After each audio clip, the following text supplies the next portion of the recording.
Hello, everyone. Welcome back to the Be English podcast. I am your host, John Miller.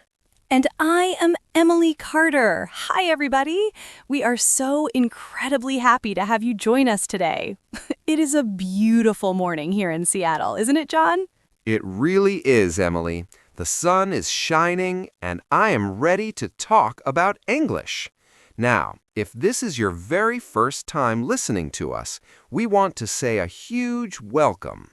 The Be English podcast is all about helping you learn English in a simple, fun, and very encouraging way.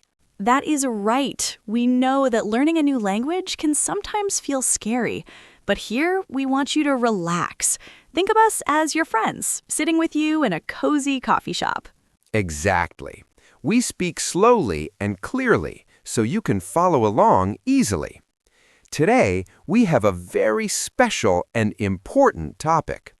We're going to talk about why you should put down your textbooks, stop reading so much, and start focusing on your listening skills first.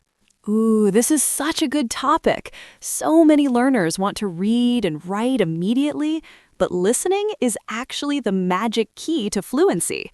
Before we jump into it, please take a quick second to hit that subscribe button. It really helps our channel grow, and it makes sure you never miss an episode. Yes, please do. All right, Emily, are you ready to get into today's topic? I am so ready, John. Let's do it. So, Emily, whenever I think about how people should learn English, I always look at babies. Babies? What do you mean by that, John? Well, think about how a baby learns their very first language. Do they sit in a classroom with a grammar textbook? Do they look at flashcards? No, of course not. That would be a very smart baby. Right. A baby spends the first year of their life just listening. They listen to their parents, television, the radio. They absorb the sounds for months and months before they even try to say one single word. Wow, that makes so much sense. They build a huge foundation of sounds in their brain, and reading comes much later.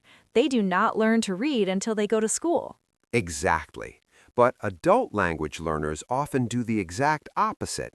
They start by reading words on a page. And in English, that can be a huge mistake because our spelling is, well, it is a little crazy. Oh, my goodness. English spelling is so confusing. I completely agree with you. If you read a word before you hear it, you will probably pronounce it wrong. Let us give our listeners an example. Think about the word knight, like a soldier who rides a horse in an old castle. It's spelled with a K, an N, an I, a G, a H, and a T. Yes, if an English learner sees that word in a book first, they might try to say knighit, because that is exactly how it looks. Exactly. But if they listen to a podcast first, they would hear the word night and know it sounds exactly like night, as in nighttime. No confusing letters. That is such a great point, John. But it's not really the student's fault. I think the school system is to blame for this bad habit. Oh, I totally agree. Why do you think schools focus so much on reading and writing first? Well, I think it's simply because reading and writing are much easier to test. A teacher can give you a piece of paper and you write the answers. Testing someone's listening or speaking takes a lot more time. That is so true. It's easier for the schools, but it leaves students in a very tough situation in the real world. Yes. This reminds me of my good friend Sarah. Sarah grew up in another country and she studied English in school for 10 years. She was a top student and read many difficult books. Wow, she must have had a huge vocabulary. She really did. But then she took a trip to Chicago. On her very first morning, she went to a small local coffee shop to buy a coffee and a bagel. Oh boy, I think I know where this story is going. Yes. She walked up to the counter. The cashier asked her a normal question, speaking quickly with a natural American accent. Sarah completely froze. She just stood there. She couldn't understand a single word.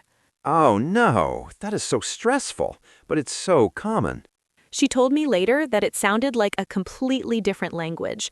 The English she read in her textbooks sounded nothing like the real English spoken in a Chicago coffee shop. I had the exact same experience when I studied Spanish in high school in Texas. I could pass all the reading tests, but when I tried to talk to someone at the grocery store, I was completely lost. Right, because reading is a slow, quiet activity. You can stop and take your time. But when you're listening to a real person, you can't pause them. So, Emily, if we want our listeners to stop reading so much and start listening more, what are some good ways to practice? Well, I think the best way is to use two types of listening: passive listening and active listening. Oh, I like that. Can you explain passive listening first? Sure, passive listening is when you put on English audio in the background while you do other things. You don't need a notebook. So you just let the English wash over you, like playing music. Exactly. You could be making breakfast, folding laundry, or driving your car in Los Angeles traffic. Just put on a podcast, like our Be English podcast, and let it play. That's brilliant, because it builds a habit. Even if you don't understand every word, your brain is getting used to the rhythm of English. What about active listening? Active listening requires more focus. This is when you sit down and really pay attention. A great way is to watch an American movie. Ah, yes. But wait, what about the subtitles on the screen? Should they read them? That's the big question. To improve your listening, you should try to turn the subtitles off completely. Yes, or if that's too difficult at first, only use English subtitles. Exactly. Another fun way is listening to English music. Find a song by a singer like Taylor Swift. Listen to it 3 times. Try to catch the words just by using your ears. Then later you can look up the words to see if you were right. I love that idea. It makes learning feel like a fun game. The most important thing is to make your ears do the hard work, not your eyes. Well, Emily, I think we have given our listeners a lot of fantastic advice today. I think so too, John. Let's quickly summarize what we talked about. Remember, try to learn like a baby. Focus on building a strong foundation of listening before you worry too much about spelling or reading. Right. Textbooks are great, but they don't teach you how real people speak. You really have to train your ears first. And don't forget our new vocabulary. We talked about passive listening, which is listening in the background while you do daily chores, and we talked about what happens when you get too nervous and can't speak. You freeze, just like my friend Sarah, who froze at the coffee shop. Great summary, Emily. If you try our listening tips and find them helpful, we would absolutely love to hear from you. Please leave us a comment and tell us what podcasts or movies you like to listen to. Yes, and if you enjoyed today's episode, please hit the subscribe button and share this podcast with your friends who are also learning English. We're here to support you every step of the way. Thank you so much for spending your time with us today. Keep your ears open and keep listening. Bye, everybody. Have a wonderful day. See you next time.